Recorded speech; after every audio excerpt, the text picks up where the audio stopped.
మన జీవితంలో ఎన్ని పేజీలు ఉన్నాయో మనకు తెలియదు కదా.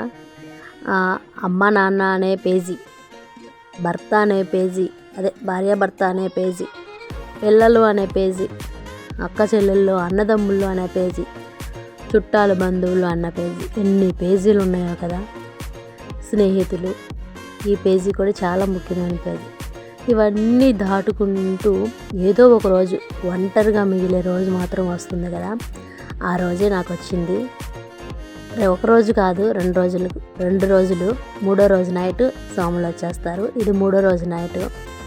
అప్పుడు నేను ఫీల్ అయిన ఫీలింగ్ ఏంటంటే, నాకు తోడుగా 2 ఉన్నారు. ఎవరంటే, ఒకటి నా నీడ, రెండోది నా అంతరాత్మ.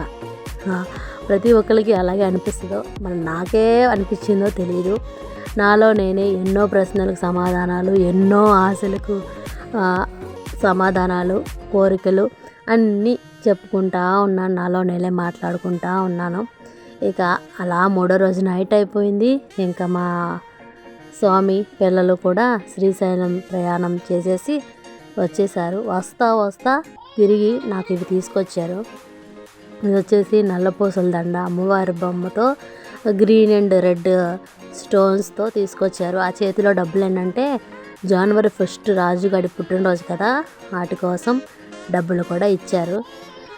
ఇక ఇవేంటంటే 4 రకాల గాజులు తీసుకొచ్చారు. ఎవరెవరికైనా అడిగితే చెప్తున్నారనమాట, ఇవి నీకు, ఇవి నీకు, ఇవి నీకు అని. అంటే మా అత్తగారికి, మా తోటికోళ్ళకి, పాపకి, నాకు అని. ఆ కీ చైన్ ఏమో ఆయన కోసం తెచ్చుకున్నారంట. ఈ బ్యాటు, బాలు పిల్లల కోసం, అండ్ ఈ మైక్రోస్కోప్ కూడా పిల్లల కోసం. ఇవన్నీ మాకు ఇచ్చేసి మా స్వామి పీఠం దగ్గరికి వెళ్ళిపోయారు. ఇక వేణుస్వామి పొద్దున్నే వచ్చి నన్ను నిద్రలేపితే మేమిద్దరం కలిపి, రాజు స్వామితో కూడా కలిపి ముగ్గురం ఫ్రెష్ అప్ అయిపోయి పీఠం దగ్గరికి ఇలా నడుచుకుంటూ వెళ్ళిపోతున్నాం. అప్పటికి టైం వచ్చేసి 6:30 అలా అవుతుంది. ఇగోండి వచ్చేసాం పీఠం దగ్గరికి. పీఠం దగ్గరికి అంటే అక్కడి నుంచి మా ఇల్లు కనిపిస్తుంది. పైన చూసారా కొండ మీద హౌసెస్ ఎలా కనబడుతున్నాయో. వ్యూ బాగుంటే ఒక లైక్ వేసుకోండి మీకు కూడా నచ్చితే.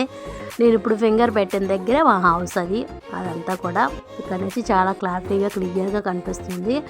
అలా ఇక అక్కడి నుంచి నేను పిల్లలు స్వామి కూడా వచ్చేసాం కిందకి. ఇక్కడ పెట్రోల్ బంక్ దగ్గర ఆగి పెట్రోల్ కొట్టించి అలా వెళ్ళిపోతున్నాం. ఎక్కడికి అనేది చెప్పే కన్నా మీరే చూస్తే చాలా బాగుంటుందని నా అభిప్రాయం. అక్కడ అలా నించున్నాను టీ తాగడం కోసం.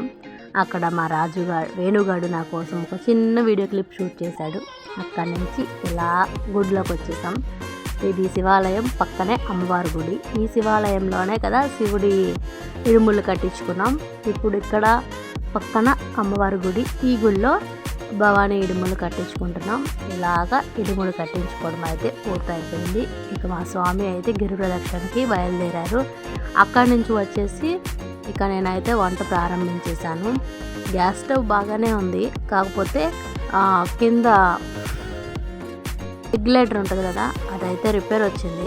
అది తిప్పగానే మంచి వాసన వస్తుంది. మంచి వాసనకి తలనొప్పి వచ్చేస్తుంది ఆ గ్యాస్ వాసనకి. దాంతో దాన్ని పక్కన పెట్టేసి కొత్తగా తీసుకున్న ఈ గ్యాస్ బండ మీద అయితే వంట చేసేస్తున్నాను. కూర వచ్చేసి క్యాప్సికమ్ కర్రీ. ఇక అన్నీ గబగబా వంట చేసేసుకొని ఇక మళ్ళీ డ్యూటీకి బయలుదేరిపోవాలి కదా అని నేను వీడియో చూస్తూ ఉండగా నాకు ఒక చిన్న స్టోరీ ఒక ఫ్రెండ్ షేర్ చేసుకున్నారు ఇన్స్టాగ్రామ్ స్టోరీలో. అది ఇప్పుడు మీకు షేర్ చేయబోతున్నాను ఫ్రెండ్స్. ఎవరికైనా ఉపయోగపడుతుందేమో అని. 2 స్నేహితులు ఉన్నారు. చిన్నప్పటి నుంచి మంచి ఫ్రెండ్స్. ఒకరంటే ఒకరికి చాలా అంటే చాలా చాలా ఇష్టం. ఎప్పుడు మంచిగా ఉన్నవాళ్ళు సడన్గా గొడవ పడతారు. కొన్ని రోజులు దూరం అయిపోతారు. కొన్ని రోజుల తర్వాత ఒకరోజు టిఫిన్ చేసే దగ్గర ఎదురవుతారంట. ఎదురయ్యి ఒకరినొకరు చూసి టిఫిన్ తినమని ఒక స్నేహితుడు ఇంకో స్నేహితుడిని అడగగానే ఇంకో స్నేహితుడు వెంటనే వస్తాడు, టిఫిన్ చేస్తాడు, కమ్మగా కడుపు నిండుగా తింటాడు. 1కి 2 ప్లేట్లు అడిగి మరీ తింటాడంట. తినిన తర్వాత ఆ రోజు బాగానే గడిచిపోయింది. ఎవరి దారి వాళ్ళు వెళ్ళిపోయారు. మరుసటి రోజుకి ఈ స్నేహితుడికి ఒక స్నేహితుడు అనమాట, 2 స్నేహితుల్లో ఒక స్నేహితుడికి తెలిసింది మరో స్నేహితుడు చనిపోయాడు అని. సో ఆ స్నేహితుడు చనిపోయాడు కదా, చూద్దామని చెప్పి ఎంతో గుండెంత బరువుతో బాధతో ఆ స్నేహితుడి దగ్గరికి వెళ్తే అక్కడ ఒకరు అనుకుంటా ఉన్నారంట, నిన్న పొద్దున్న టిఫిన్ తిని అదే ఆఖరి క్షణం అయిపోయింది ఆయనకి, చనిపోయాడు అని. అప్పుడు అతనికి తెలిసిందంట స్నేహం ఒక విలువ. ఇన్ని రోజులు కలిసి ఉండి కొన్ని రోజులు వేస్ట్ చేశానే అని బాధపడ్డాడంట ఆ స్నేహితుడు. ఆ పోస్ట్ని ఇన్స్టాగ్రామ్లో షేర్ చేశాడు. ఆ నిమిషాన తను అనుకున్నాడంట, ఇక నుంచి ఎవరిని దూరం పెట్టను, ఏ గొడవ వచ్చినా ఉన్న ఈ కొన్ని రోజుల్లోనే దాన్ని సమర్థవంతంగా నెరవేర్చుకుంటాను అని. నిర్ణయం తీసుకున్నాక నా జీవితంలో చాలా మార్పులు వచ్చినాయి, చాలా ఒడిదుడుకులు తగ్గినాయి అని కూడా పోస్ట్ చేశాను. అలా పోస్ట్ చేసినందుకు నాకెంతో ఆనందంగా ఉంది. అలాగే ఇప్పుడు నేను చెప్పిన ఈ స్టోరీ ఏమనిపించిందో మీ కామెంట్లో మాత్రం చెప్పండి. స్లోగా మాట్లాడుతుంటే ఈ దగ్గు ఎడతడుపు లేకుండా వచ్చేస్తుంది. సరే, అలాగని న్యూ ఇయర్ ముందు రోజు మేము ఇంకా ఇడుముడి తీసేశారు స్వామి. ఇరుముడి తీసేసి వచ్చిన తర్వాత నేను డ్యూటీ నుంచి ఇలా వచ్చాను బయటికి. తర్వాత అదే ఆ రోజు సండే పడింది కదా, ఆ రోజు షాపింగ్ చేసుకోవడానికి వీలుగా ఉంది. మేము బీసెంట్ రోడ్లో వచ్చాం. బీసెంట్ రోడ్లో 1+1 ఆఫర్స్ ఉన్నాయి, బాగున్నాయి అని చెప్పి పిల్లలకి అక్కడ బట్టలు బాగుంటాయి అని చెప్పి అక్కడ తీసుకున్నాం. ఆ బట్టలతో పాటు నాకు కూడా ఒక 2 నైటీలు తీసేసుకున్నారు మా స్వామి. అక్కడితో మా షాపింగ్ని ఫినిష్ చేసేసుకొని ఆ కౌంటర్ ఉంటారు కదా వాళ్ళకి ఇస్తున్నాను. ఇవన్నీ ఇంకా కౌంట్ చేసేసి మాకు ఇచ్చేయండి అని చెప్పి దానికి మా స్వామి ఒక చిన్న వీడియో క్లిప్ తీయమంటే చిన్నగా వీడియో క్లిప్పే తీశాడు. దాన్ని నేను సాగదీసి ఇంత పెద్ద చేశాను. అది ఇవ్వడానికి కనీసం ఒక 20 సెకండ్స్ కూడా తీయలేదు. 5 సెకండ్స్ తీసి 6 సెకండ్స్ తీసేసి వదిలేశారనమాట.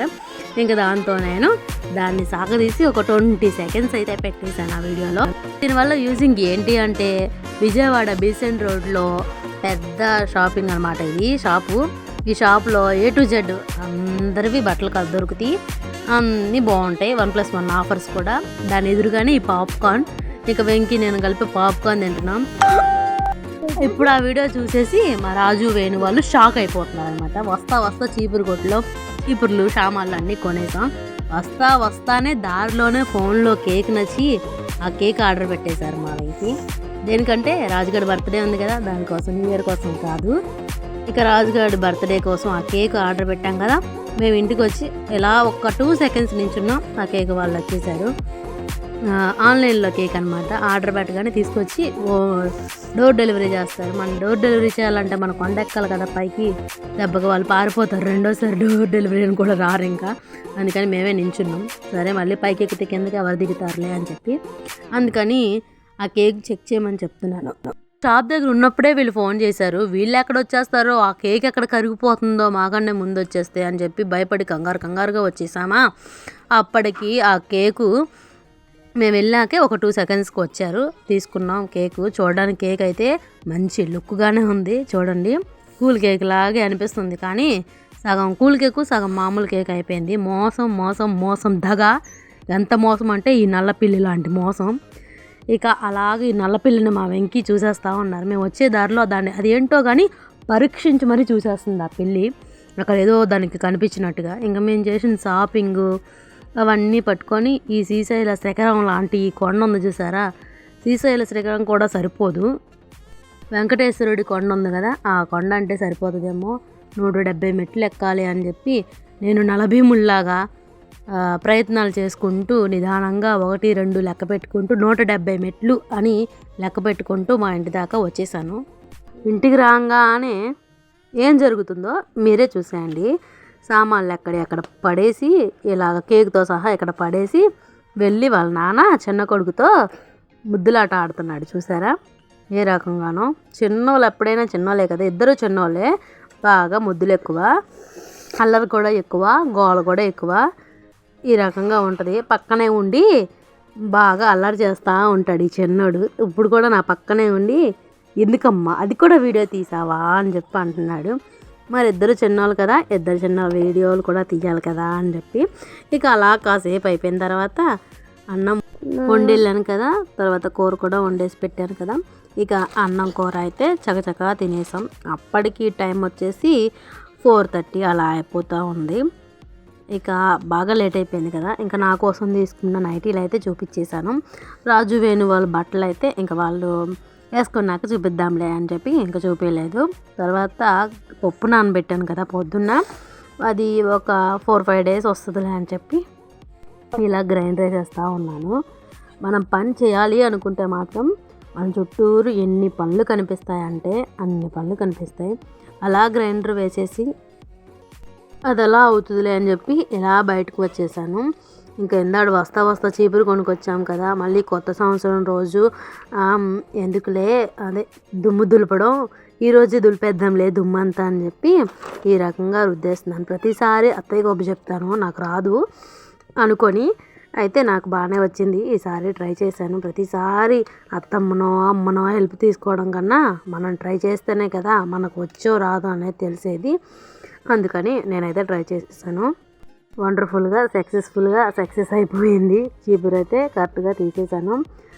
ఇక ఇంటికి సేఫ్గా ఉంది. ఇంకా మా వేణుగాడ వచ్చేసి నేను తీస్తాను అని గోల్ చేస్తూ ఉన్నారు. మీరు తీసేవి కాదులే నాన్న, ఎరగొట్టేస్తారు, మీరు ఎరగొట్టొద్దులే, ఇక నేనే తీస్తాను అని చెప్పి ఈ రకంగా మళ్ళీ ఒకసారి ట్రై చేసి దాన్ని అయితే రుద్ది ఎలాగో ఒకలాగా సక్సెస్ సాధించేశాను. ఇక ఇదంతా కూడా సినిమా చూసినట్టుగా చూస్తూ ఉన్నారు మా పెద్దవాడు చిన్నాడు. వీడియో తీసేదేమో మా పెద్దోడు. ఇక మావారేమో చక్కగా టీవీ పెట్టుకొని ఫోన్కి కనెక్ట్ చేసుకొని అందులో నుంచి మంచిగా సినిమాలు చూస్తూ ఉన్నారు.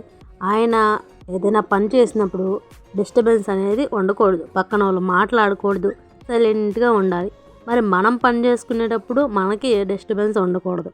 ఒక పని చేసేటప్పుడు పక్కన వాళ్ళు ఎవరైనా మాట్లాడితే చిరాకు వస్తుంది.